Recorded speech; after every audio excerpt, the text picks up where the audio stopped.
Two things have been happening for a very long time. Human attention scatters easily, pulled by hunger, comfort, boredom and fear, the same way it scattered in a Roman soldier's tent and scatters in a bright room today. And across every age, a small number of people have found ways to hold that attention steady anyway, not through willpower alone but through structure, repetition and small daily choices that add up to something extraordinary. This is a collection of both kinds of story, the discipline and the person who built it. Some of what is ahead is famous.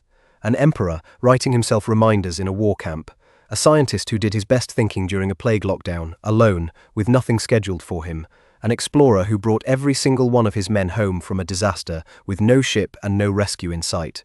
Some of it is quieter and stranger, a monk who ran further in a single practice than most people run in a year, a merchant's ledger that had to balance every night without exception, a bird trained to return to its handler for no reason but trust. None of these lessons are about being harder on yourself. They are about noticing what actually held across a very long stretch of human history when everything else pulled the other way. Settle in. There are 100 small rooms ahead, and no reason to hurry through any of them. In the 2nd century, on the cold northern edge of the Roman Empire, an emperor sat in a military tent with a wax tablet and wrote himself a note about patience. He was not composing a book. He had no idea anyone would ever read it. Marcus Aurelius was commanding legions along the Danube frontier, managing plague, war, and the daily grinding business of empire, and in whatever hours were left, he wrote to himself. The notebook that survived is now called the Meditations, though Marcus never gave it that title, and he almost certainly never meant to give it any title at all. Its pages are full of small, repeated instructions. Remember that people act badly out of confusions, not malice. Remember that anger costs more than the thing that provoked it. Remember that this too will end. He was not teaching philosophy to students, he was talking himself down over and over, from the same frustrations any commander in his position might feel. What makes the notebook remarkable is not its polish, it is its repetition. Marcus returns to the same handful of ideas again and again, in slightly different phrasing, as though writing them once had never been enough. Modern readers sometimes expect ancient wisdom to arrive fully formed and permanent. Instead, they find a man reminding himself of the same lesson on what looks like a difficult Tuesday, and then again a week later, because the lesson had not stuck the first time. Historians still debate how much of the discipline in those pages reflects who Marcus actually was as a ruler, since his private notebook and his public decisions do not always match perfectly. But the notebook itself required a discipline all its own, a busy, powerful man setting aside time, night after night, in uncomfortable conditions, to practice being calmer than his circumstances made easy. He was not writing for us, he was rehearsing in ink the same self he was trying to become. The tent is gone, the notebook is still being read 2,000 years later. In the summer of 1665, the university at Cambridge closed its doors. Plague was spreading through England, and a young student named Isaac Newton went home to his family's farm in Lincolnshire, with no lectures to attend, no tutors checking his progress, and no clear sense of when normal life would return. Most accounts of this period treat it as a kind of accident, an interruption that happened to fall at a productive moment in Newton's life. But what Newton actually did with the interruption is the more interesting part of the story. Without a curriculum to follow, he built his own. He worked through problems in optics, testing how light bent through prisms. He developed early versions of calculus, a mathematical tool that did not yet exist in usable form anywhere else. He began thinking seriously about gravity, the kind of thinking that would eventually connect a falling object to the motion of the moon. None of this happened because isolation is inherently productive. Plenty of people isolated by plague in the 17th century produced nothing beyond survival, understandably so. What made the difference for Newton was a habit he seems to have carried into the isolation, rather than discovered inside it. A willingness to sit with an unsolved problem for months, without needing an audience, a deadline, or a professor's approval. Cambridge later called this "stretch his year of wonders," though Newton himself never used the phrase, and the work actually stretched across roughly 2 years, rather than one dramatic summer. When the university reopened, Newton returned to a formal academic career and built on what he had worked out alone. The ideas did not arrive finished in the countryside. They arrived as a direction, refined over decades afterward into the physics and mathematics that still carry his name. The empty schedule did not create the discipline, it simply removed everything that had been hiding it.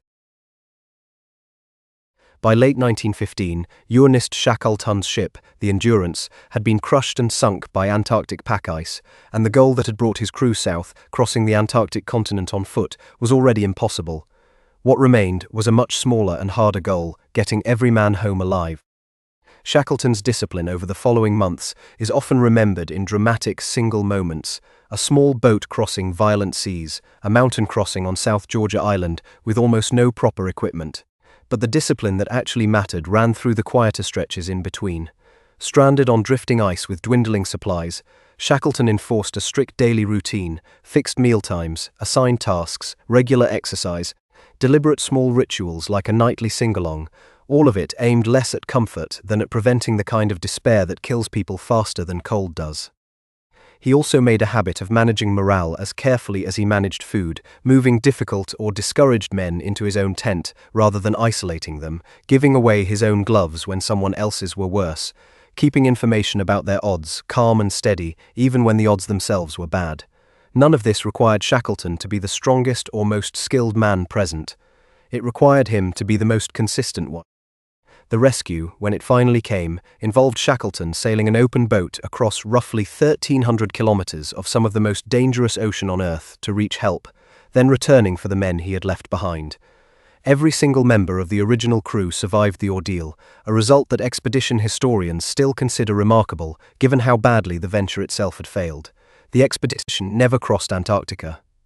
It crossed something else instead, and brought every man on it home. Around the age of 7, a boy in ancient Sparta left his family's house and did not really come back.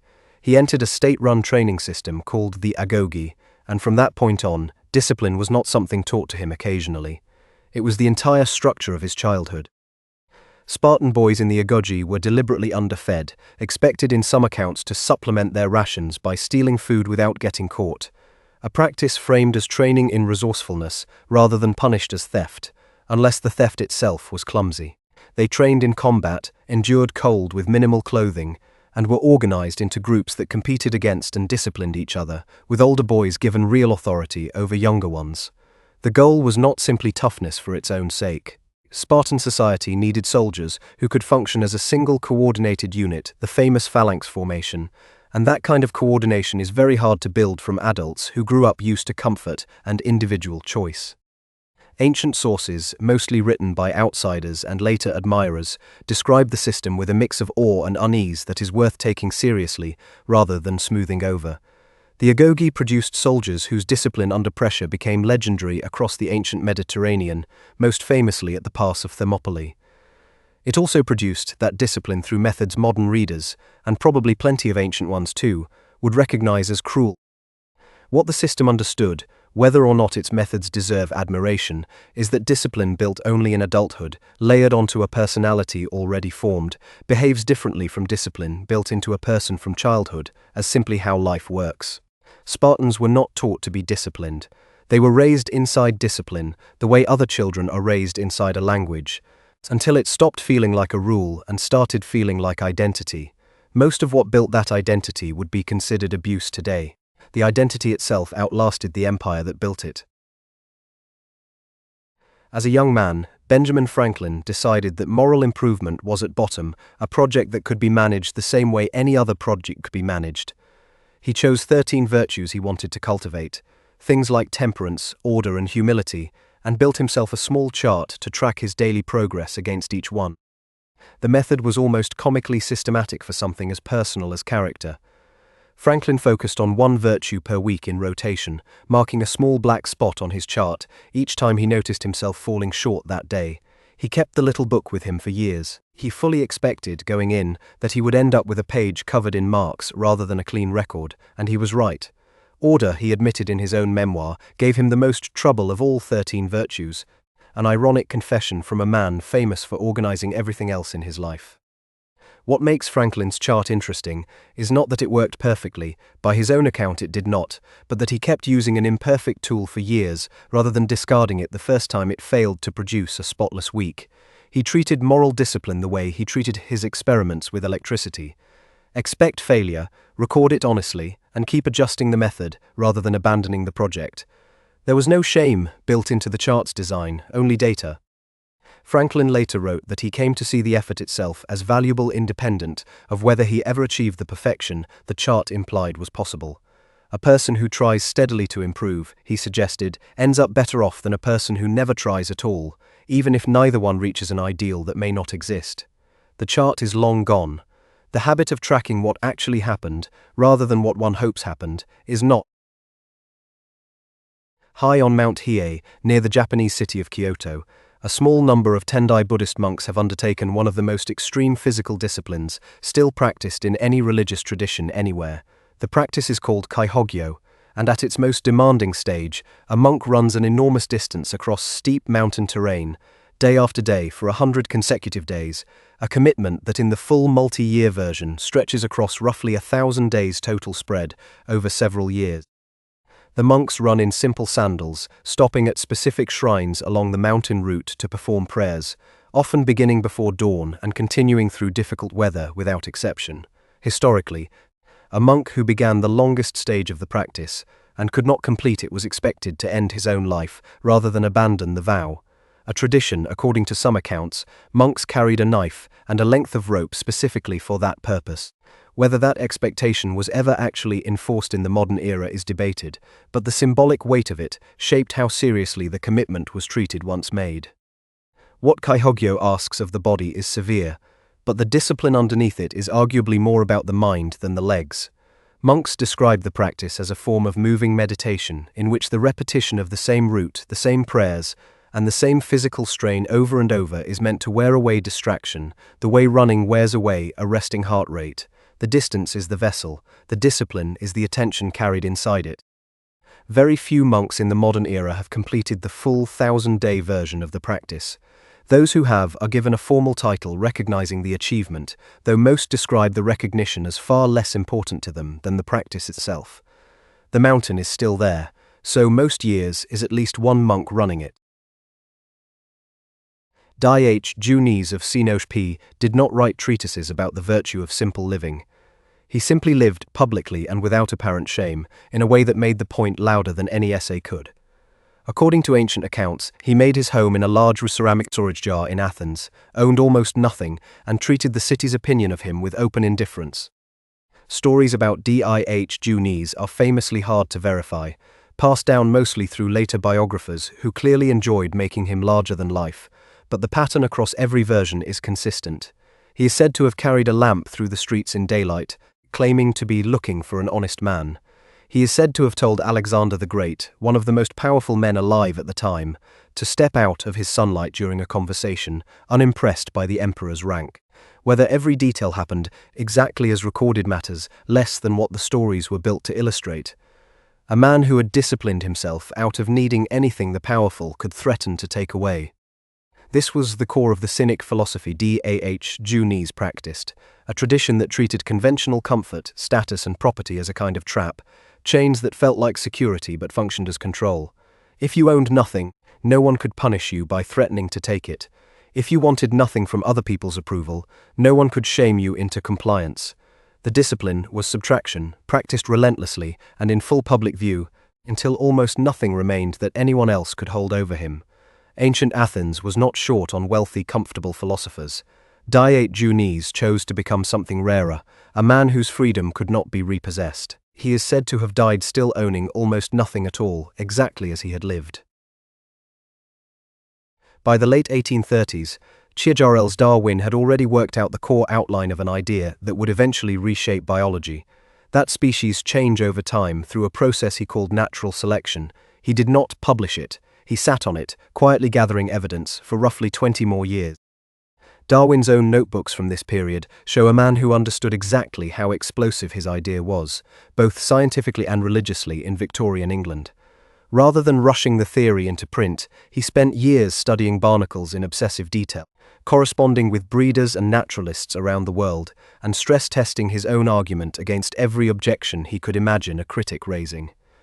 Friends who knew what he was working on reportedly urged him repeatedly to publish sooner, worried that someone else would arrive at the same conclusion first and claim credit. That worry turned out to be justified. In 1858, a naturalist named Alfred Russel Wawajlis sent Darwin a letter outlining an almost identical theory, independently developed on the other side of the world. The near miss forced Darwin's hand. The two men's ideas were presented together at a scientific meeting that year, and Darwin, finally, rushed to complete On the Origin of Species, publishing it in 1859. What is striking about the 20-year delay is that it was not indecision. Darwin knew what he believed early on. What he lacked, by his own account, was the volume of careful evidence he felt the claim required before it could withstand the argument it was certain to provoke. He treated patience itself as part of the scientific method, a discipline as important as any experiment, even when that patience nearly cost him priority for the idea entirely. The theory that changed how humanity understood its own origins spent 2 decades as a private notebook before it became a book at all. Beginning in the 3rd century, a number of Christian ascetics began walking out of the cities of Roman Egypt and into the surrounding desert, choosing extreme isolation over the ordinary comforts and obligations of settled life. They came to be known as the Desert Fathers, and their withdrawal was not despair. It was a specific theory about attention. The theory went roughly like this. A crowded life, full of errands, conversation, and small daily temptations, made real spiritual discipline nearly impossible, no matter how sincerely a person intended to practice it. Remove the crowd, the thinking went, and what remained was a much clearer contest between a person's own mind and their own weaknesses, without a city's distractions to hide behind. Figures such as Anthony of Egypt became famous for retreating ever further from settlement, and for the intense, often difficult, psychological struggles that followed them into the silence rather than disappearing there. The sayings attributed to these ascetics, collected later by monks who sought them out for guidance, read less like grand theology and more like blunt practical advice. Do not speak unless necessary. Do not judge another person's failing before examining your own. Sit in your cell and your cell will teach you everything. The instructions were repetitive, plain, and aimed almost entirely at the discipline of daily behavior rather than abstract belief. What the desert offered was not comfort. Many accounts describe genuine physical hardship, extreme heat, minimal food, long stretches of total solitude that some ascetics found nearly unbearable. The discipline these men practiced was not the absence of struggle. It was the decision to face the struggle with almost nothing else available to distract from it. Some of their sayings are still copied and read today, in places considerably more crowded than the desert they were written in. A sword drawn the exact same way every time becomes predictable, and a predictable swordsman does not survive many real duels. Miyamoto Musashi, one of the most famous swordsmen in Japanese history, is said to have fought and won more than 60 duels across his lifetime, a record that credits skill, but that Musashi himself credited to something closer to discipline of variation. Musashi's writing, gathered in his later years into a short treatise called The Book of 5 Rings, treats rigid habit with suspicion. He argues that a fighter who relies on a single favored technique, no matter how well practiced, eventually meets an opponent who has studied exactly that technique and prepared for it. True mastery, in his framing, meant training so broadly and so thoroughly that no single approach became a crutch, so that a fighter's response to any given moment came from genuine assessment rather than habit alone. This is a subtler kind of discipline than simple repetition. It requires enough repetition to build real skill in many different approaches, while also cultivating the mental flexibility not to default automatically to the most familiar one under pressure, which is exactly when most people revert to habit hardest. Musashi is said to have famously arrived late to at least one duel and used an improvised wooden weapon rather than a proper sword, a choice some historians read as calculated psychological pressure on his opponent rather than simple eccentricity. Musashi spent his later years largely withdrawn from combat, writing, practicing calligraphy and ink painting, and refining the philosophy underneath the swordsmanship rather than the swordsmanship itself. He seems to have concluded, by the end of his life, that the discipline that mattered most was never really about the blade. It was about a mind trained not to be predictable, even to itself. The treatise he left behind is still studied today, often far outside anything resembling a sword fight. Every so often, the Roman Stoic philosopher Seneca would sit down and deliberately imagine losing everything he had. Not as a pessimistic indulgence, but as a scheduled practice, a discipline his letters describe returning to again and again. Picture exile, picture poverty, picture the death of someone loved, and sit with the discomfort of the image on purpose. before any of it had actually happened.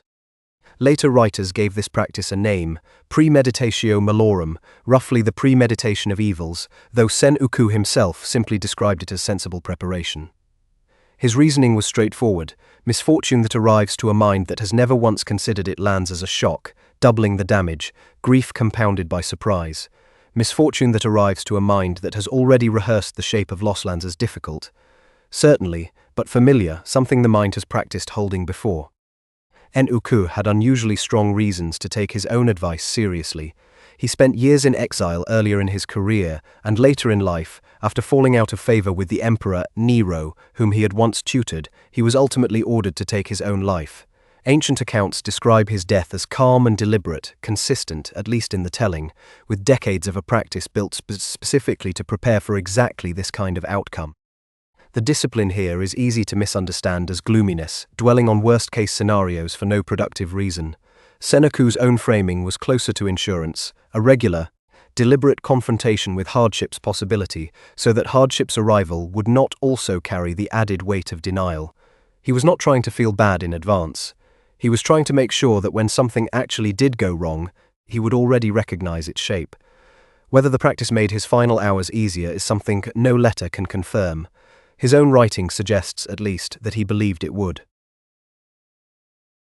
A Roman legion on the move did not simply stop for the night. At the end of nearly every day's march, whether an enemy was anywhere nearby or not, the army built an entire fortified camp from scratch. A ditch dug around the perimeter, an earthen rampart raised from the excavated soil, a fixed layout of internal streets and tent rows that repeated, almost identically, camp after camp, across an empire that stretched over 3 continents. The discipline of the marching camp is easy to underestimate because nothing about it looks impressive on its own. It is not a battle. It is a construction project, repeated with exhausting regularity by soldiers who had usually already spent the day marching a considerable distance. Roman military writers were explicit, treating the daily labor of camp building as training in itself, a way of keeping soldiers occupied, fit, and accustomed to hard physical work even during periods without active fighting. The layout's consistency mattered as much as its construction.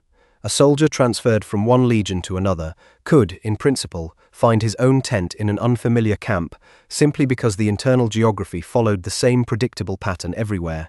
That predictability reduced confusion during an actual emergency, when soldiers needed to reach their positions quickly without wasting time searching for them. Historians studying Roman military success often point to logistics and engineering as underrated advantages, arguably more decisive over centuries than any single tactical brilliance on a battlefield. The marching camp is a clear example, a piece of infrastructure rebuilt from nothing, night after night, that provided real defensive value simply through the reliability of doing the same disciplined task the exact same way every single time. Most of those camps left almost nothing behind for archaeologists to find. The habit that built them left rather more of a mark.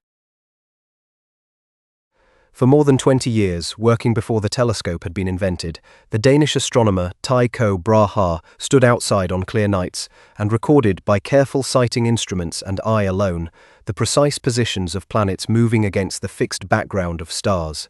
He did this over and over for decades in a routine that most of his contemporaries would have found unbearably repetitive. Brahe had significant resources behind the effort. The Danish king granted him an island and funding to build an elaborate observatory, and Brahe used the support to build instruments considerably more precise than anything astronomers before him had regularly used. But precision of instrument only mattered because of the discipline layered on top of it. Consistent nightly observation, meticulous record-keeping, and a refusal to let a single night's imprecision slide uncorrected into the larger dataset. Brahe himself never accepted the idea that the Earth orbits the Sun, holding instead to a compromise model that kept the Earth at the center of a more complicated system. History did not remember him for being right about the theory. It remembered him for the sheer accuracy and completeness of two decades of raw observation, a dataset unmatched by anyone before him. That dataset outlived Brahe's own theoretical conclusions by a considerable margin. After his death, his former assistant Johannes Kepler inherited the records and spent years working through them, eventually deriving the laws of planetary motion that Brahe's own model could never have produced, precisely because Brahe's data was accurate enough to expose where his own theory had gone wrong. Brahe never lived to see what his numbers proved. The discipline of collecting them correctly turned out to matter more than the discipline of interpreting them himself. No one at the Carthusian monastery is expected to talk very much. The order, founded in the 11th century by Bruno uv Coulon, built its entire way of life around a structure most other religious communities avoided. Long stretches of solitude, separate private cells rather than shared dormitories, and daily hours spent largely in silence rather than communal conversation. Most monastic traditions of the period organized life around shared labor and shared meals, treating community itself as a spiritual discipline, a deliberate friction that wore down individual ego through constant contact with others. The Carthusians took a different theory entirely. They believed that some of the deepest spiritual work required something closer to solitude than fellowship, a private cell where a monk lived, prayed, and worked largely alone, coming together with the wider community only for specific liturgical occasions.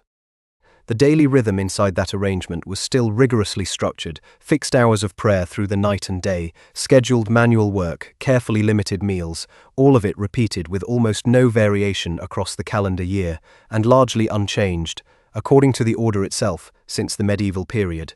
The discipline was not the absence of structure that silence might suggest to an outsider. It was structure aimed inward rather than outward. Obedience practiced without an audience, to notice whether it was kept. What makes the Carthusian model distinct from stricter forms of isolation is that it was never framed as escape from other people out of dislike for them. It was framed as a specific tool, solitude used deliberately to remove distraction from an already demanding spiritual practice, in the same way a scholar might seek quiet to concentrate rather than because they dislike conversation generally. The order still exists today, in a small number of monasteries, largely following the same rhythm it kept 9 centuries ago. By the time Beethoven composed his Ninth Symphony, the work that includes the choral setting now known worldwide as the Ode to Joy, he could hear very little of it.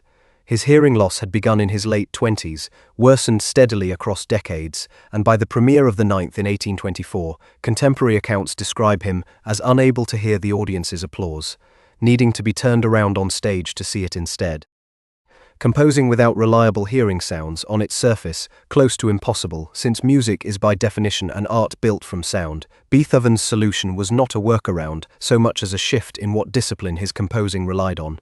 He continued working from a deep, internalized understanding of music theory and structure built over decades of earlier training, from memory of how instruments and harmonies behaved, and, according to some accounts, from physically sensing vibration through a piano's wood by resting his teeth or hands directly against it as he composed. What did not change through the hearing loss was Beethoven's punishing daily routine. He is described by those who knew him as an obsessive reviser, filling notebooks with sketches and corrections for a single passage across months, sometimes years, before he considered it finished.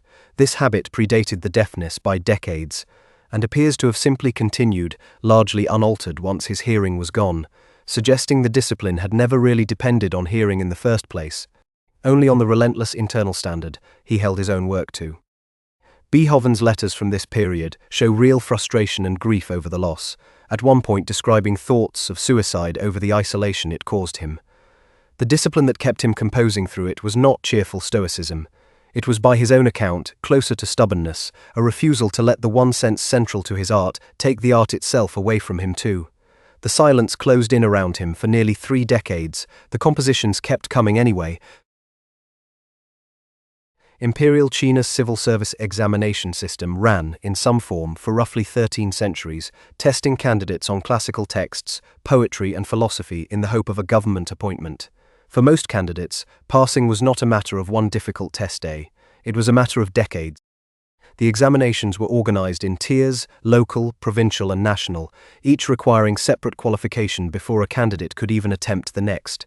Many men spent years, sometimes their entire adult lives, preparing for and repeatedly retaking exams they had already failed once or many times before, often while working other jobs, farming or teaching, to support themselves and their families during the wait. Passing at the highest level could transform a family's social and financial standing for generations. Failing again and again was simply understood as the ordinary cost of trying to reach that standing at all. Some recorded cases describe candidates still sitting for provincial exams in their 60s and 70s, having attempted them unsuccessfully since young adulthood.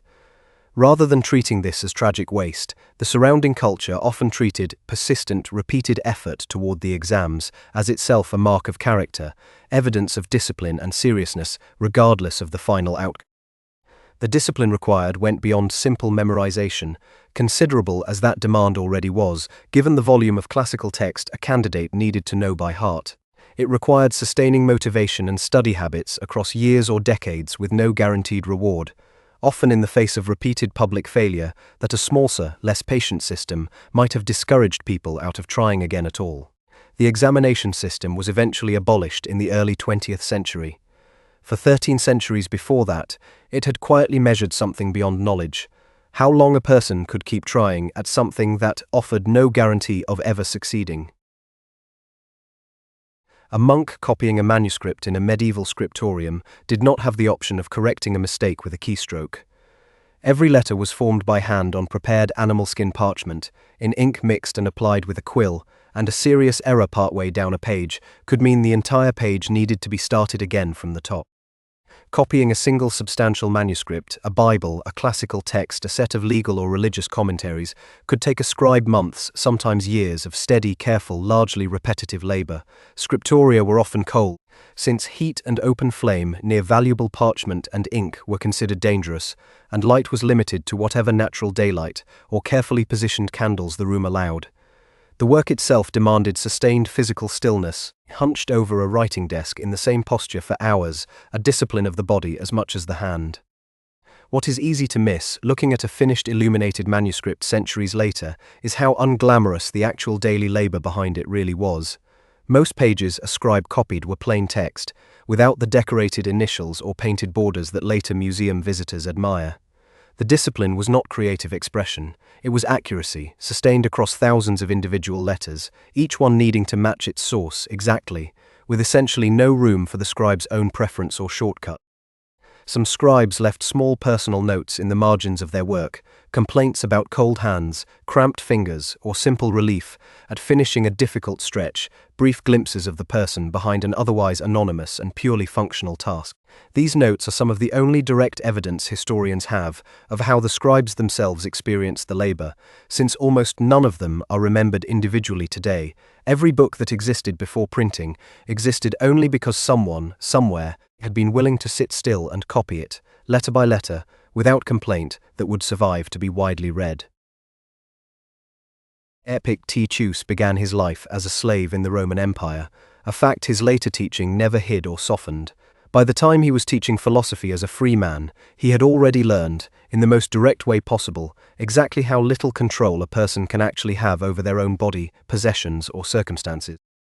His surviving teachings, recorded by a student named Hiei, rather than written down by Epictetus himself, organize the entire world into two categories with almost ruthless simplicity: things that are within our control, our own judgments, desires and reactions, and things that are not, our reputation, our health, other people's opinions, the outcomes of events we did not cause. Peace of mind, Epictetus argued, depends almost entirely on correctly sorting which category a given worry actually belongs to, and then refusing to waste emotional effort on anything sorted into the second pile. The framework sounds simple stated plainly, but Epictetus was explicit that living it out required constant, deliberate practice rather than a single moment of understanding. A person could intellectually agree that another's insult was not truly within their control to prevent, and still feel the sting of it exactly as sharply as before, unless the sorting had been rehearsed enough times to actually change the automatic reaction. Epictetus taught that this sorting discipline needed to be applied to genuinely difficult cases, not just easy hypotheticals, illness, loss, even the specific circumstances of his own earlier enslavement, in order to actually build the habit rather than simply admire the idea of it from comfortable distance. His own biography made the teaching harder to dismiss as theoretical, since the man delivering it had clearly needed the discipline himself, under conditions considerably harder than most of his students would ever face. His school in Nicopolis attracted students, including eventually a young Marcus Aurelius, for exactly this reason. The teaching had been tested against a life that offered very little in the way of things actually within his own control. Cato Thuff Younger walked through Rome barefoot on occasion, not because he lacked the money for sandals, but because he had decided, as a matter of ongoing personal discipline, to regularly test how much comfort he could go without.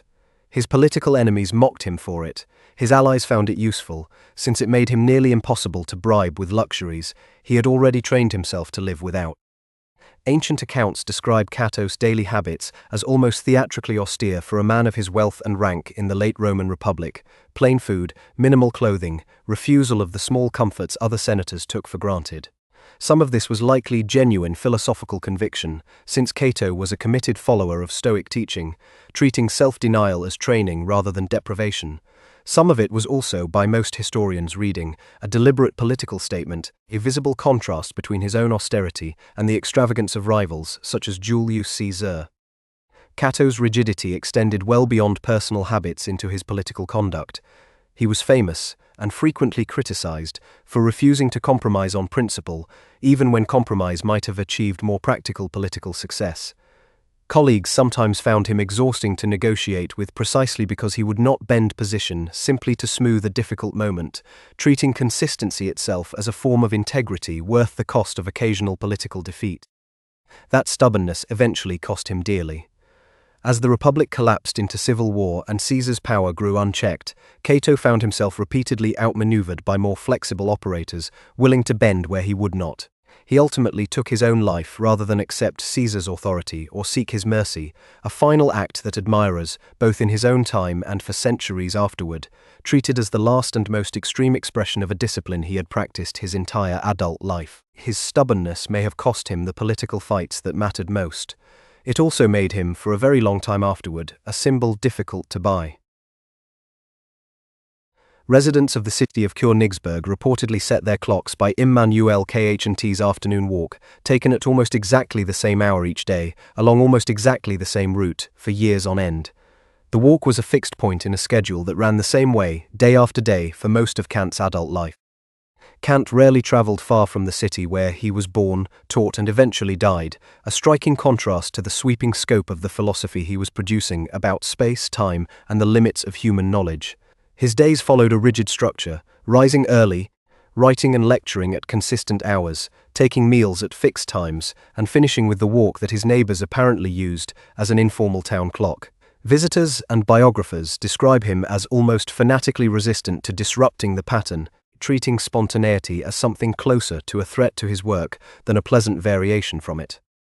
It would be easy to read this rigidity as narrowness, a small cautious life lived in a small cautious radius, but Kant's own philosophical output suggests the opposite relationship between the routine and the thinking. His major works, dense, demanding, and produced across decades of sustained intellectual effort, required exactly the kind of long, uninterrupted concentration that an unpredictable schedule makes very difficult to sustain. The routine was not a cage around his mind. It was closer to scaffolding, holding a demanding structure in place long enough for the real work to get built inside it. Kant himself wrote about the importance of self-discipline in shaping a rational ethical life, and his own daily conduct reads, at minimum, as a serious personal attempt to practice what he argued for philosophically. Whether the walk actually kept perfect time or the story has simply grown neater with retelling, the underlying discipline behind it is well documented independently. The walk is gone. The habit of building a life's biggest ideas on top of its smallest, most boring routines is still worth borrowing. No one who laid the foundation stones of Cologne Cathedral in 1248 lived to see the building finished. Construction on the cathedral, one of the largest Gothic churches ever built, stretched across more than 6 centuries, with long stretches where work stopped entirely for lack of funds, before finally being completed in 1880. Medieval cathedral construction required a discipline unlike almost anything else built during the period, because the timescale involved routinely exceeded a single human lifetime. Master masons trained apprentices who understood, from the beginning of their training, that they were being taught to continue a project none of them would see completed, passing detailed plans, techniques, and half-finished generation who would inherit both the labor and the responsibility of continuing it faithfully. This generational handoff demanded something beyond individual patience. It required an institutional discipline capable of surviving changes in leadership, funding crises, wars, and long interruptions, all without losing the original architectural vision or degrading the quality of the work partway through. Plans for some Gothic cathedrals survive on parchment that master builders referred back to across decades of construction, a physical record ensuring that a wall built 40 years after an earlier one still matched the same underlying design. The discipline required also had to survive genuine uncertainty about whether the project would ever be finished at all. Many ambitious medieval cathedrals were never completed as originally planned, abandoned partway through when money or will ran out, their unfinished towers or naves left as they stood for centuries afterward. The masons and patrons who kept building anyway, knowing the odds of completion within any single lifetime were slim, were practicing a form of patience aimed at a horizon well beyond their own. Cologne Cathedral eventually did get finished, 632 years after the first stone was laid. Most of the people responsible for that outcome had been dead for centuries by the time it happened. Before writing existed, or before it existed in a form widely used for literature, long narrative poems like the ones later attributed to Homer were composed, preserved, and performed entirely by memory. A single epic could run to tens of thousands of lines. The people who carried them, professional oral poets often called bards, held the entire work inside their own minds, with no written page to check against if memory slipped. Scholars who study oral poetry traditions, most famously through research into surviving oral epic performers in 20th century Yugoslavia, discovered that these poets were not simply memorizing a fixed text word for word the way a modern actor memorizes a script. Instead, bards trained for years in a system of formulas, recurring phrases, rhythmic patterns, and stock scenes that could be recombined in performance, allowing a poet to recompose an epic anew each time while still preserving its essential structure, characters, and events. This discipline was almost entirely invisible to an audience, who simply experienced a compelling performance without necessarily grasping the extraordinary cognitive training underneath it. A trained bard needed instant recall of an enormous library of formulaic building blocks, matched precisely to the metrical demands of the verse in real time, while also managing the narrative logic of a story that might take multiple evenings to fully perform. The stakes of the discipline were considerable, since these poems often carried a community's shared history, religious beliefs, and cultural values, meaning a bard's memory functioned as something close to a civilization's backup copy of itself. A poet who let the tradition die with him took a version of that shared memory with him. Writing eventually made this particular discipline unnecessary, preserving the epics on a page instead of inside a living mind. What the bards had built, before that happened, was a form of memory training modern readers, dependent on notebooks and search engines, would likely find almost impossible to imagine sustaining. A miss in the Japanese practice of Kyudo is not necessarily a failure. Kyudo, sometimes translated as the way of the bow, is a form of archery practiced with deep roots in Zen Buddhist tradition, and its central teaching runs against nearly every instinct a modern competitive archer might bring to a target. In Kyudo, the correctness of a shot's form, the posture, the breath, the precise sequence of movements leading up to release, is traditionally treated as more important than whether the arrow actually strikes the target. A practitioner who executes a shot with perfect composure and technique, only to have the arrow miss, can be judged more successful in that moment than one who hits the target through a sloppy, rushed, poorly controlled release. The target exists, but mainly as a place for the practitioner's attention to rest, rather than as the actual measure of the discipline being practiced. This inversion asks something unusual of a student. Years of practice, aimed primarily inward, at composure, breath, and a mind unclouded by anxious attachment to outcome, using the external act of shooting as the vehicle for that internal work, rather than as the goal itself. Traditional teaching describes a state in which the shot essentially releases itself once the archer's mind and body are correctly aligned, rather than the archer deliberately forcing the arrow's release through conscious effort. Western audiences were introduced to this idea largely through a mid-20th century account by a German philosophy professor who studied Kyudo in Japan and wrote about the almost maddening process of learning to let go of the desire to hit the target at all, since that very desire, paradoxically, tended to disrupt the composed state the practice was actually trying to cultivate. A modern archer trains to hit a target more consistently. A Kyudo practitioner trains something else entirely and treats the target hitting itself, when it happens, as a byproduct rather than the point. The Japanese tea ceremony asks a great deal of attention for what is functionally the simple act of preparing and serving a bowl of tea. Formalized largely through the influence of figures such as En no Rikyu in the 16th century, the ceremony organizes even the smallest physical gestures. The fold of a cloth, the angle at which a bowl is turned, the specific order in which utensils are cleaned and arranged, into a fixed and deliberate sequence, refined and practiced for years before a host can perform it without visible effort. What makes the tea ceremony a discipline rather than simply a set of manners is the sheer amount of practice required before the sequence stops feeling deliberate and starts feeling natural. A host in training may spend years repeating the same motions under a teacher's correction before being trusted to host a real ceremony independently, refining details most guests would never consciously notice, the precise moment a whisk is lifted, the exact quarter turn given to a bowl before it is handed to a guest. The underlying philosophy treats this attention to small detail as inseparable from the ceremony's larger spiritual purpose, often summarized through concepts like harmony, respect, purity, and tranquility. The tea itself is almost secondary to the state of mind the careful preparation is meant to cultivate in both host and guest, a shared, unhurried attention that the ceremony's formal structure exists specifically to protect from the rush of ordinary life outside the tea room's walls. This discipline runs directly against a modern instinct toward efficiency, doing something as quickly and simply as its function requires. The tea ceremony instead treats slowness itself as the point, a deliberate refusal to let a simple act become merely functional, using ritual structure as the discipline that makes such sustained slowness possible without it collapsing into aimlessness. A bowl of tea, prepared this way, can take the better part of an hour to arrive. Very little about the ceremony suggests anyone involved considers that a problem. Long before the sword ever fell in an arena, a gladiator's life ran according to a disciplined schedule that had almost nothing to do with combat's dramatic final moments. Roman gladiators typically trained for months or years at specialized schools run by professional trainers who drilled recruits in specific fighting styles matched to their build and weapon type, long before any of them stepped into public view.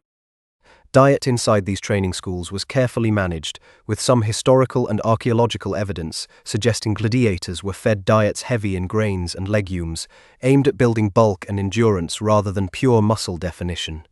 Training itself was repetitive by design, drilling the same strikes, blocks, and footwork patterns against wooden practice posts and fellow trainees, building reflexes that combat conditions would later demand be executed without conscious hesitation. This structure existed for a practical financial reason as much as a competitive one. Gladiators represented a significant investment for the schools that owned and trained them, and a skilled, experienced fighter who survived multiple contests was considerably more valuable than a quickly killed novice. The discipline enforced in training schools was aimed, at least in part, at protecting that investment, producing fighters skilled enough to put on a compelling show, and, ideally, survive it.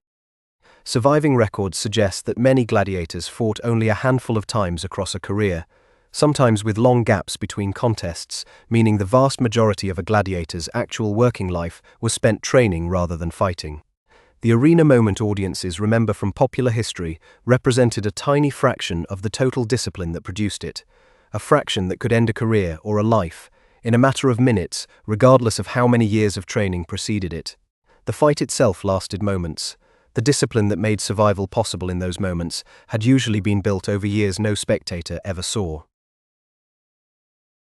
For 500 years, and considerably longer in some periods, official astronomers attached to the Chinese imperial court kept detailed written records of unusual events in the sky, comets, eclipses, and what they described as guest stars, bright new points of light that appeared suddenly where none had been visible before, and then, over time, faded away. These records were not kept primarily out of scientific curiosity in the modern sense. Ancient and medieval Chinese astronomy was closely tied to astrology and omen interpretation, with unusual celestial events often understood as signs relevant to the fortunes of the ruling dynasty. That motivation, whatever its accuracy as a theory of causation, still required rigorous, consistent observational discipline, since a bad or incomplete sky record risked misreading an omen that officials took very seriously. generation after generation of court astronomers maintained essentially the same categories of observation across changes in dynasty, war, and political upheaval, a remarkable continuity of institutional practice given how much else in Chinese history during those centuries did not remain stable. The records were compiled into official histories, preserved in archives, and referenced by later astronomers as part of an ongoing tradition, rather than treated as disposable notes. Centuries later, this discipline turned out to matter enormously to a field of science those original astronomers could not have anticipated.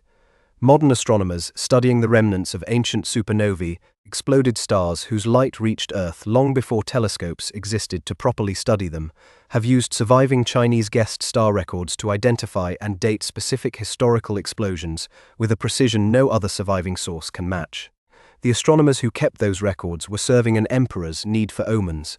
What they actually built, without knowing it, was one of the longest and most useful astronomical archives in human history. A message could cross a significant portion of the Mongol Empire in a matter of days, an astonishing speed for its time, thanks to a relay system of mounted riders and staffed way stations that Genghis Khan and his successors built and maintained across the empire's vast territory. The system later became known as the Yam, and it depended entirely on discipline that had nothing to do with any single rider's speed or endurance. The Yam worked through relay rather than endurance. A messenger did not ride the entire distance himself, exhausting one horse and one body across an impossible stretch of terrain. Instead, riders covered fixed segments between staffed relay stations, where fresh horses were kept ready at all times, allowing a message to be handed off and carried onward by a new rider on a rested mount, over and over, across distances that would have been impossible for any single horse and rider to cover directly. Maintaining this system required strict discipline at every single station along the route. Horses had to be kept fed, rested, and genuinely ready at all times, not simply nominally assigned, since a station that failed in its duty broke the entire relay chain for every message passing through afterward. Officials responsible for station upkeep were held accountable for failures, and the empire's expansion depended on this kind of reliable, unglamorous infrastructure discipline as much as it depended its Jobal cavalry. Marco Polo, writing later about his travels through Mongol territory, described the relay system with clear admiration, noting how quickly news and orders could move across distances that without such a system would have taken the empire's central authority weeks or months to even become aware of, let alone respond to. No single Mongol messenger ever rode the entire empire's length in one journey. The discipline of hundreds of stations, each doing its unglamorous part reliably, made the empire feel, for administrative purposes, considerably smaller than it actually was. Renaissance merchant houses kept ledgers that had to balance, exactly every single time, with no comfortable room for a small unexplained discrepancy to simply be shrugged off. Italian trading families of the 14th and 15th centuries developed and refined double-entry bookkeeping, a system requiring every transaction to be recorded twice, once as a debit and once as a matching credit, so that any error in the books would surface as an imbalance a clerk could actually catch. Maintaining these ledgers accurately, often for trade networks spanning multiple distant ports and currencies, required a specific kind of daily discipline that had little to do with the romantic image of Renaissance merchant adventure. Someone had to sit, often by candlelight after a day's other business, and enter every transaction correctly, checking the math, cross-referencing entries against physical goods and payments received, catching mistakes before they compounded across weeks or months of trade. The stakes of this discipline were considerable. A merchant house whose books could not be trusted risked losing the confidence of the banking and trading partners it depended on for credit and future deals, since reliable accounting was, in a very real sense, the technology that allowed trust to scale beyond a single handshake between two people who knew each other personally. Families such as the Medici built enormous banking and trading empires that depended, at their foundation, on exactly this unglamorous discipline of nightly accurate record-keeping. The system these merchants refined did not stay confined to Renaissance Italy. Double-entry bookkeeping spread across European commerce over the following centuries, and remains, in its essential structure, the basis for how modern businesses and financial systems keep their own accounts today, an inheritance from clerks whose names mostly went unrecorded. No single balanced ledger page looks like much on its own. Centuries of merchants, insisting every page balance anyway, quietly built the financial architecture the modern world still runs on. Henry David Thoreau moved into a small self-built cabin near Walden Pond in Massachusetts in 1845 and lived there for roughly 2 years, an experiment he later wrote about in his book Walden.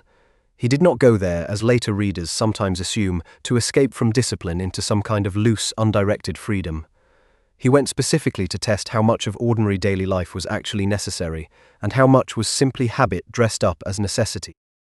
Thoreau kept detailed track of his expenses and needs during the experiment, recording exactly what it cost him to live, in terms of food, materials, and labor, once he stripped away everything he considered unnecessary social convention. This was, in its own way, a rigorous discipline rather than a relaxed one, requiring constant deliberate attention to distinguish between what he genuinely needed and what he had simply always assumed he needed, without examining the assumption. His writing from the period is full of specific, almost accountant-like detail about this subtraction, the exact cost of building his cabin, the specific foods he grew or gathered, the deliberate limitation of his own possessions to what he judged essential. The famous line, often quoted from the book, about wanting to live deliberately, is frequently separated from the considerably more mundane discipline of tracking and measuring that actually made the deliberate living possible in practice, rather than only in intention. Thoreau was not, in fact, nearly as isolated during the experiment as the popular image suggests, walking into town regularly and receiving visitors at the cabin. The discipline of the experiment was never really about physical isolation.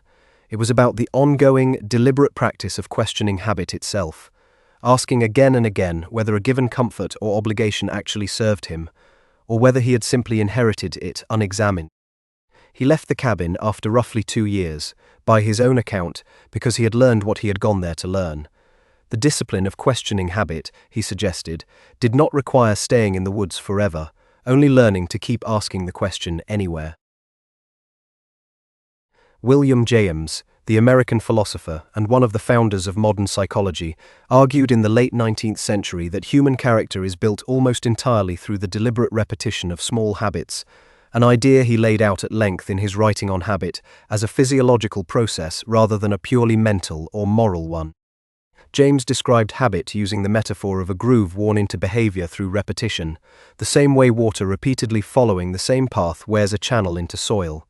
A useful habit, practiced consistently, becomes easier to follow over time, requiring less conscious effort the more it is repeated. A harmful habit works by the exact same mechanism, meaning the discipline required to change course was, in James' framing, less about willpower in any single dramatic moment, and more about the accumulated weight of many small, repeated choices in either direction. What gives James' argument particular weight is how directly it emerged from his own difficult personal experience. He suffered from periods of severe depression and existential doubt for much of his early adult life, describing at one point a personal crisis so serious that he seriously considered whether life was worth continuing at all. His eventual recovery and his subsequent philosophical and psychological work drew heavily on his own hard-won conclusion that deliberate, consistent habit, chosen and practiced regardless of momentary feeling, could function as a kind of scaffolding for a mind that could not always trust its own feelings to guide it reliably. James' practical advice, still quoted in psychology and self-improvement writing today, emphasized starting a new habit with strong initial commitment, never allowing an exception until the habit was firmly established, and seizing the first possible opportunity to act on any new resolution before motivation had a chance to fade. He did not claim habit could solve every problem a person faced. He claimed, from difficult personal experience, that it was one of the only tools reliable enough to depend on when everything else, including a person's own feelings, could not be trusted to show up on time. A lighthouse keeper's log had to be kept accurately whether or not a single dramatic event ever occurred to fill its pages. Before automation replaced most keepers in the 20th century, the job required precise, regular record-keeping of weather conditions, passing ship traffic, and the ongoing maintenance of the light itself, often carried out in near-total isolation on remote coastlines or small offshore islands. The discipline of the position was almost entirely built around consistency rather than crisis. A keeper's most important daily task, tending the light so it burned reliably through the night, had to be performed correctly every single night regardless of weather, personal illness, or how uneventful the previous 100 nights had been. A single missed or poorly maintained night could put ships genuinely at risk, meaning the job's real stakes were high, even though its daily texture was almost entirely repetitive and quiet. Many keepers worked in genuine isolation, sometimes for months at a stretch with only occasional supply visits, a working life that demanded a particular kind of psychological discipline as well as a practical one. The log itself, in this context, served as more than a bureaucratic requirement. For some keepers, by their own later accounts, the discipline of writing something down every day, however uneventful, became one of the only structures anchoring an otherwise formless stretch of solitary time. Historical keepers' logs, where they survive, are often strikingly plain documents, weather readings, brief notes on ship sightings, occasional mentions of supply deliveries or equipment repairs, almost never dramatic. Their real historical value lies precisely in that plainness, providing researchers with long, unbroken records of coastal weather and shipping patterns that no other source captured with the same daily consistency. The keeper who wrote an entry describing nothing but ordinary weather was performing exactly the discipline the job required. No one was likely ever going to read that particular page. The keeper wrote it anyway. Ancient Egyptian scribes trained for years before being trusted with an important document, learning to write in hieroglyphic script for formal and religious contexts, and in the faster, more cursive hieratic script for everyday administrative use. Becoming a competent scribe was one of the more reliable paths to social advancement available in ancient Egyptian society, and the training reflected how seriously that opportunity was taken. Scribal schools drilled students on repetition and correction extensively, copying model texts, practicing individual signs and character forms, and gradually building toward the accuracy required for documents that mattered: tax records, religious texts, official correspondence, and monumental inscriptions meant to last for centuries carved into stone. A mistake in a casual practice exercise was a learning opportunity. A mistake in an important formal document could carry real consequences, both practical and, in religious or royal contexts, symbolic. The discipline required went beyond simple penmanship. Egyptian writing systems used a large number of individual signs, and a scribe needed to hold an enormous amount of this visual vocabulary in memory, correctly applying the right sign combinations for a given word or concept without the kind of simplified, standardized character set that might make the task easier. Precision mattered enough that scribes were sometimes depicted in Egyptian art with their writing tools as a mark of their status and skill, a visible symbol of a discipline that took years to earn. The social status attached to scribal work meant that a scribe's discipline shaped more than his own individual career, because scribes were responsible for essentially the entire surviving written record of ancient Egyptian civilization, religious texts, administrative records, royal decrees. Their collective standard of care determined how accurately and completely that civilization would eventually be understood by anyone who came after it, including modern historians piecing together its history from what scribes chose, carefully, to write down. The stone and papyrus have mostly survived. The steady, trained hand that filled them, letter by careful letter, is largely why any of it is still legible today. A pearl diver working without modern breathing equipment holds their breath the way a trained athlete holds a difficult position, not as an emergency measure, but as a skill built deliberately over years of practice. Traditional divers, including the Ama divers of Japan, a group historically including many women, work this way for centuries, descending repeatedly to meaningful depths without tanks, relying entirely on trained breath control and physical conditioning. This kind of diving required a specific discipline built gradually over years, since the human body's tolerance for breath holding under physical exertion can be substantially extended through sustained training, though never without real limits and real risk. Divers develop techniques for controlled breathing before a descent, efficient underwater movement to conserve oxygen, and a learned tolerance for the mounting discomfort of a held breath under increasing water pressure, all refined through repeated practice rather than any single dramatic breakthrough. The work itself was repetitive and physically demanding, with divers making numerous dives across a working day, resting briefly at the surface between each one, in a cycle that had to be sustained not just for a single impressive dive, but across an entire working career that might last for decades. Traditional armor divers, some historical accounts note, continued diving productively well into older age, a testament to how much of the skill depended on trained technique rather than simple youthful physical strength alone. The danger involved was real and well understood within diving communities, and traditional practices around diving, including specific breathing rhythms and dive durations, passed down through direct apprenticeship rather than written instruction, functioned as safety discipline as much as productivity discipline. A diver who ignored the trained limits risked serious injury or worse, meaning the discipline was not optional refinement. It was survival, dressed up as ordinary daily work. Modern equipment has made most traditional freediving for pearls increasingly rare. Where the practice survives, it still depends on the same disciplined breath, trained patiently over years, that it always did. Basho walked, for months at a stretch, through remote and often difficult regions of Japan, on journeys that produced some of the most celebrated travel writing and poetry in Japanese literary history. His most famous account, often translated as Narrow Road to the Deep North, describes a journey undertaken largely on foot, deliberately slow, through terrain that offered no particular comfort and considerable physical hardship along the way. Basho's choice to travel slowly, by foot rather than any faster available means, was not simply a matter of necessity for a poet of modest means in 17th century Japan. His writing suggests the slowness itself was understood as part of the discipline, a deliberate refusal to let a journey become merely transportation from one point of interest to the next. The walking gave his attention time to settle before arriving anywhere, so that a place could be genuinely noticed, rather than simply passed through, on the way to being noticed elsewhere. The haiku form itself, the compressed 17-syllable poems basho helped elevate into serious literary art, demanded a related kind of discipline, distilling an observation down to its barest, most essential expression, with almost no room for excess description or explanation.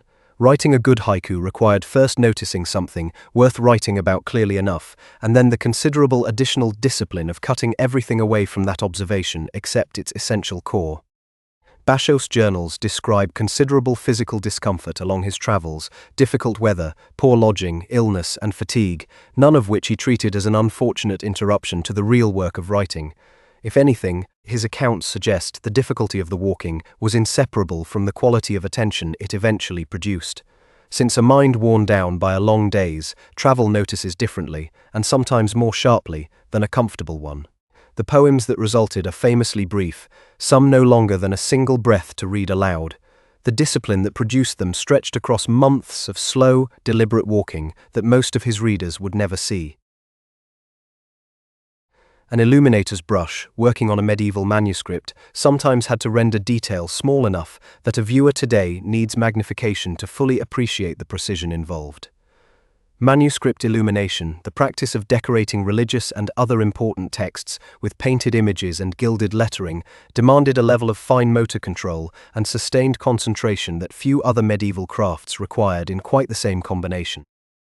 A single illuminated page could take an illuminator weeks to complete, working in layers, first laying gold leaf and letting it settle, then applying pigments mixed by hand from minerals, plants, and occasionally more unusual materials, building up color and detail gradually across a surface that offered almost no forgiveness for a wrong stroke.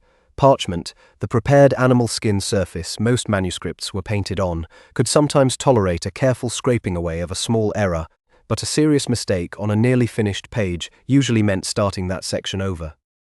The discipline required extended beyond simple hand steadiness.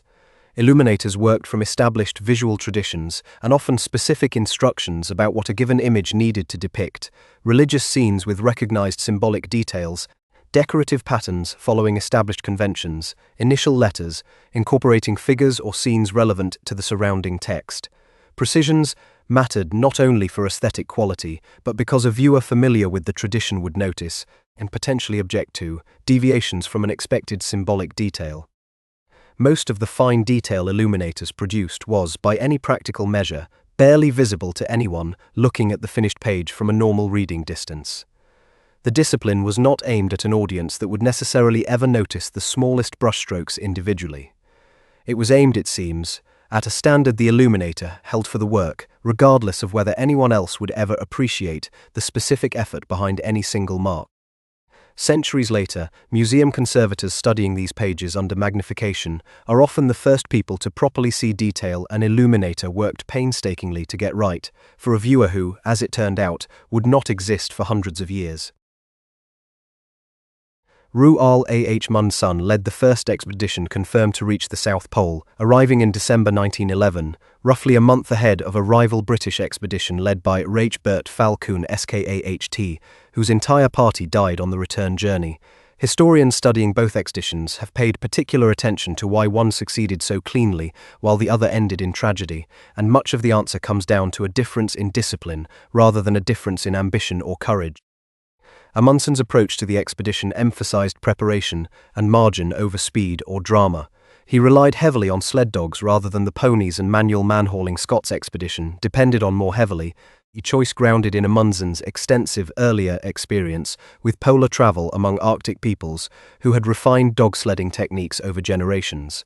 He established multiple, carefully placed supply depots along the planned route well in advance and built in generous margins for food and fuel rather than calculating the tightest possible schedule his team might theoretically manage. Critically, Amundsen's team also showed a discipline that historians frequently highlight, a willingness to wait rather than push forward under marginal conditions. Accounts of the expedition describe a team that stuck closely to a planned daily distance regardless of how good conditions on a given day seemed, resisting the temptation to push further when travel was easy in order to preserve the team's energy and supplies for the harder days almost certain to follow later. Scott's expedition, by contrast, faced a combination of underestimated distances, transportation choices that proved less reliable in practice, and decisions under pressure that left considerably less margin for the unexpected setbacks polar conditions reliably produce. The comparison is not simply one team being braver or more skilled than the other. It is, in large part, a comparison of two very different disciplines applied to preparation and pacing, one built around margin and one that ran closer to its own limits. Amundsen's team returned home safely, having planned for problems that never had to be improvised around because they had already been accounted for in advance.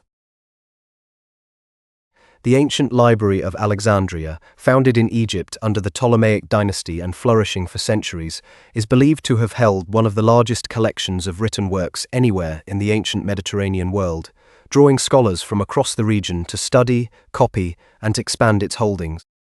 Behind the library's famous reputation as a center of learning stood a much less glamorous daily reality, staffed by scholars and copyists whose actual work involved careful, repetitive tasks, acquiring texts, often by copying scrolls brought in by travelers before returning the originals, comparing multiple existing copies of the same work against each other to identify and correct errors that had crept in through generations of earlier copying, and organizing an enormous and constantly growing collection in some coherent, retrievable order. This work of comparison and correction mattered enormously for the accuracy of text that later generations would rely on. Ancient copying, done entirely by hand across many successive copies over centuries, inevitably introduced errors, a misread word here, a dropped line there, that could accumulate and drift a text meaningfully away from its original wording over time.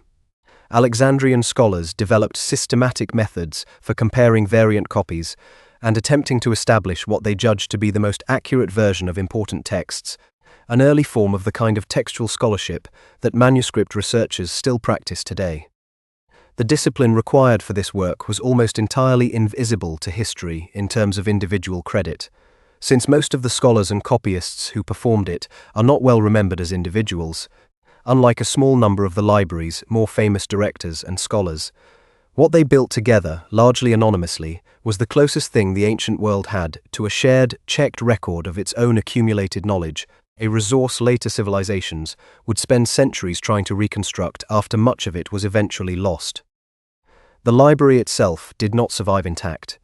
The discipline of careful comparison and correction it practiced, and the loss of so much of what it had gathered, still shapes how scholars today think about the fragility of any single copy of anything. A falcon released to fly free is not compelled to come back.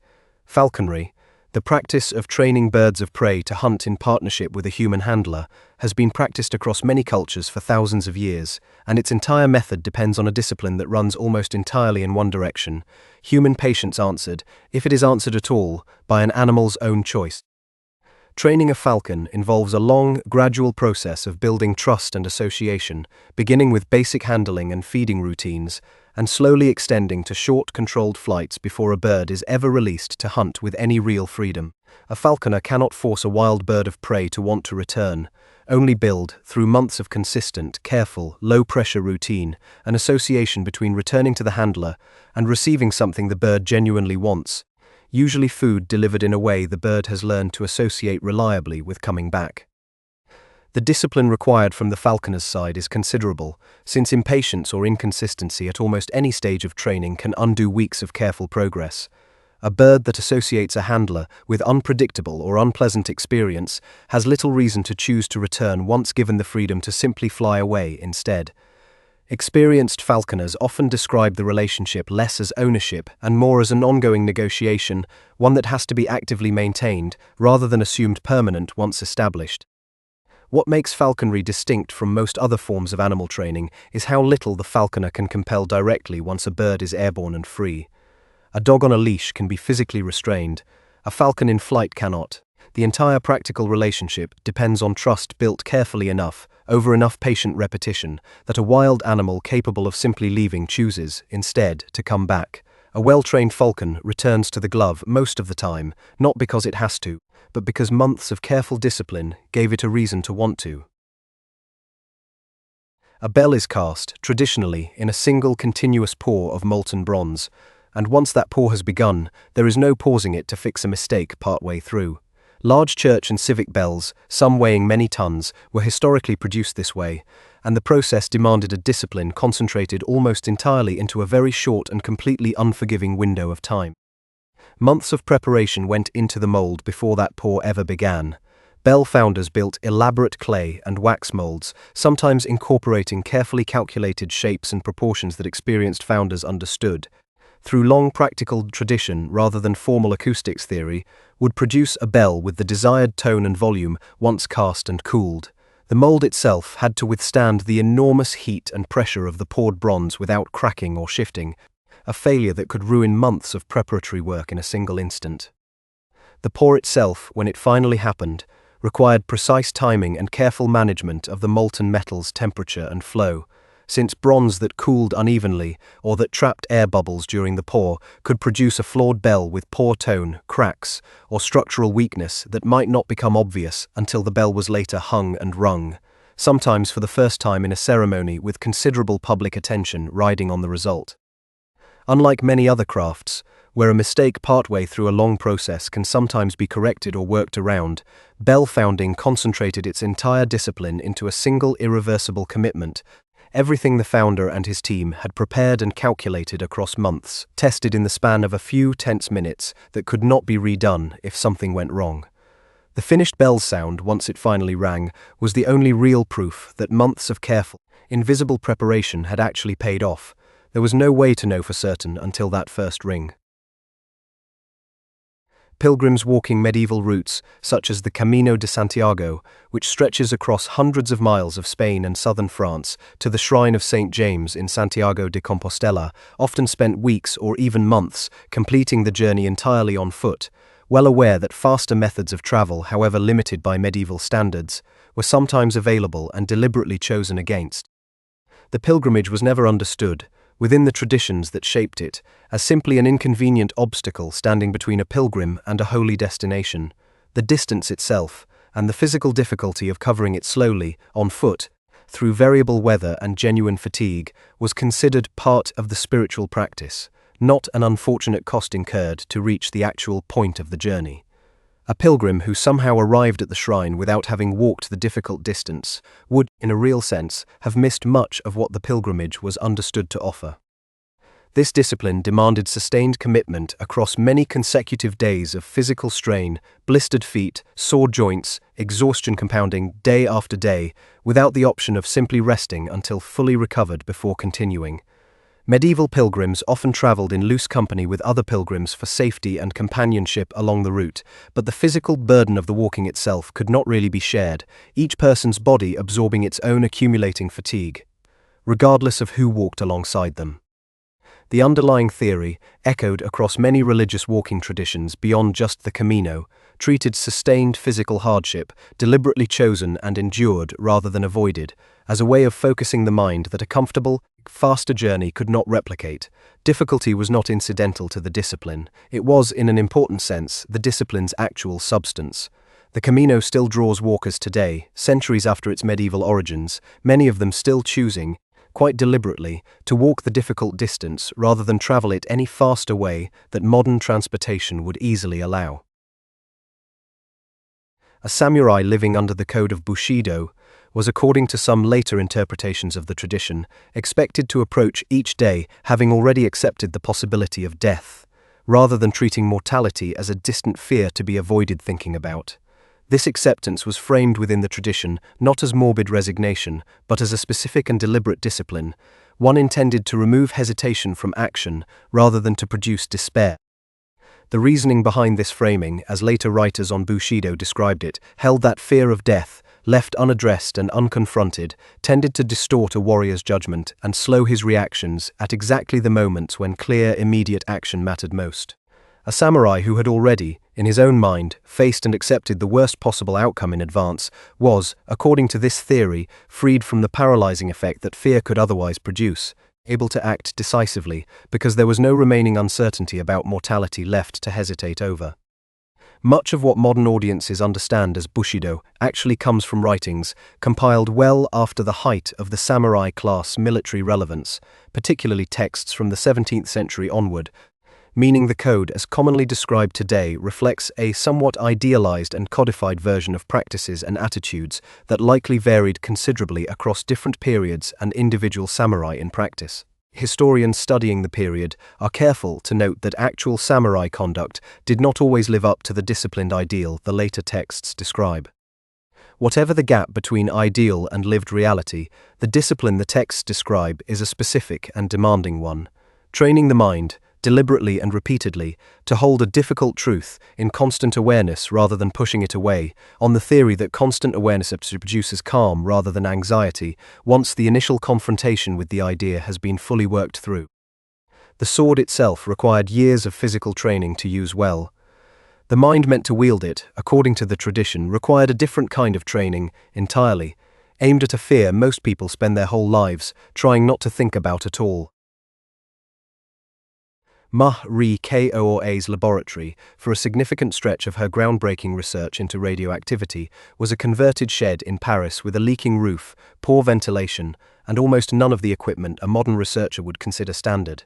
It was in this shed that she and her husband Pierre processed enormous quantities of pitchblende ore, working through tons of raw material by hand, over years, in order to isolate just a few grams of a new element she named radium. The work required a discipline of pure, unglamorous repetition, since the actual chemical process of isolating radium from pitchblende involved endless cycles of dissolving, filtering, and recrystallizing material, over and over, with only tiny incremental progress visible after enormous amounts of physical labor. There was no shortcut available, no way to skip ahead to the final small quantity of purified radium without first grinding through the sheer volume of unglamorous processing that stood between the raw ore and the eventual result. Curie conducted this work with essentially no protection from radiation, since its dangers were not understood at the time, a fact that later research strongly connects to the illness that eventually caused her death. Her own notebooks from this period remain radioactive today, still too dangerous to handle without protective equipment, kept in lead-lined storage at the French National Library rather than displayed openly like most historical documents of comparable importance. The discipline Curie showed throughout this period was steady, methodical, and almost entirely lacking in the kind of dramatic breakthrough moment popular retellings sometimes suggest. Real progress came through consistent daily labor sustained across years, not sudden insight, and much of the eventual scientific credit she received reflected recognition of exactly that sustained effort as much as any single flash of discovery. She would not live to see the full scope of how her work reshaped physics and medicine.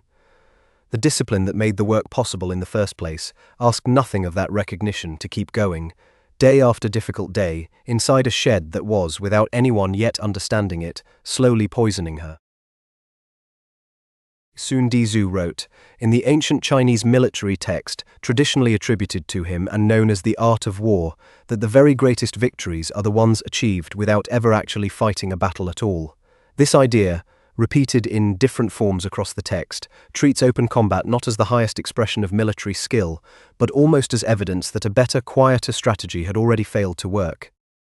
The discipline this framing demands of a commander is considerably harder to practice than it sounds, since it requires resisting the more immediately satisfying option of direct confrontation in favor of slower, less dramatic approaches, careful positioning, deception, patience, and superior preparation that might resolve a conflict favorably without ever risking the losses a real battle inevitably produces on both sides.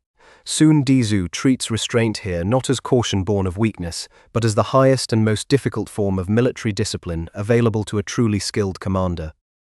Much of the text is devoted to exactly this kind of patient, careful preparation, thorough knowledge of terrain, weather, and an opponent's likely psychology, deliberate deception about one's own strength and intentions, and a consistent preference for maneuvering an opponent into a position where they choose to surrender or retreat, rather than forcing a costly direct confrontation that a purely aggressive commander might have rushed toward instead.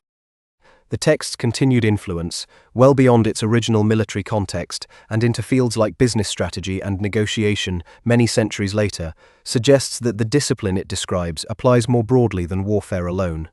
Winning through patient preparation and careful positioning, rather than through direct force applied as early and as often as possible, is a discipline that turns out to be difficult in almost any competitive context, precisely because direct confrontation so often feels in the moment like the more decisive and satisfying choice. Sun Tzu's ideal commander, by his own description, achieves victory so cleanly and so early that almost no one watching afterward can point to a single dramatic moment where the war was actually won. Trappist monks, formerly known as the Order of Cistercians of the Strict Observance, follow a monastic rule that historically limited ordinary speech considerably and structured each day around a fixed sequence of prayer, manual labor, and rest, repeated with very little variation across the calendar year. The discipline of the order runs through the entire day, not simply through the hours spent in a chapel. Manual labor forms a central and deliberate part of Trappist life, and monks historically worked, and in many communities still work, in fields, kitchens, and workshops producing goods such as bread, cheese, and, in some of the order's most well-known communities, beer brewed according to traditions refined over generations. This labor was never treated as separate from the community's spiritual life, a practical necessity tolerated alongside the real work of prayer. Instead, the tradition frames physical work itself as a form of prayer, requiring the same quality of attention and presence that the order's formal prayers required.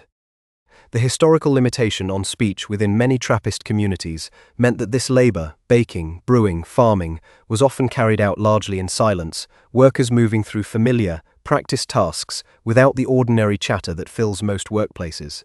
The discipline required to sustain genuinely focused attention on repetitive physical work, hour after hour, without the usual social distraction of conversation, is considerable, and the tradition treats that sustained attention as valuable precisely because it is difficult to maintain. Modern Trappist communities have relaxed some of the stricter historical limitations on speech, and practices vary somewhat between individual monasteries today. What has remained consistent across the order's history is the underlying idea that the discipline of a monastic life is not confined to formal prayer times, but extends into the ordinary, repetitive labor that fills most of an actual day, treating both as different expressions of the same sustained attention. A loaf of bread baked in near total silence by this tradition's own account is not simply bread. It is the same discipline practiced in the chapel carried quietly into the kitchen instead.